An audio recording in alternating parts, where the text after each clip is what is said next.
Tila wala ng pinipiling lugar ang mga kawatan, maging loob kasi ng simbahan, hindi na rin ligtas. Sa bayan ng Natividad, Pangasinan, hindi pinatawad ng mga kawatan ang dalawang kandelabra sa loob ng Our Ladies of Nativity Parish Church.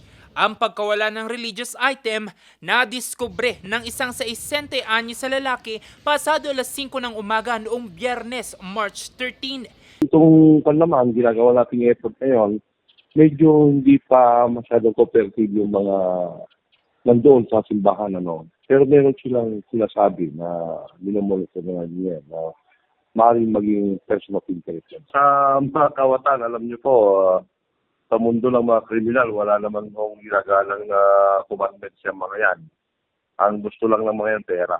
Ang mga kandelabra, tinatayang nagkakahalaga ng 35,000 piso bawat piraso.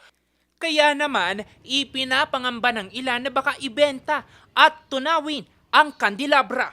Mga junk shop, mga recycling natin dito, outlets natin dito na pwedeng pagbintahan nun kung hindi na buo at mga kutunaw, binigyan na rin natin ng babala na ang mga gamit na ito ay pag-aari ng simbahan yun na nawawalan sa ngayon. Sa kanila, kung meron pa silang natitirang konsensya sa kanilang puso, ibalik na lang nila yung kinuha nila at nang mapanatag naman yung mga faithful miyembro ng ating kaparian dito at yung mga parokyano dito sa Natividad. Sinubukan naman ng news team na kunin ang panig ng pamunuan ng Our Ladies of Nativity Parish Church pero tumanggi na muna silang magbigay ng pahayag.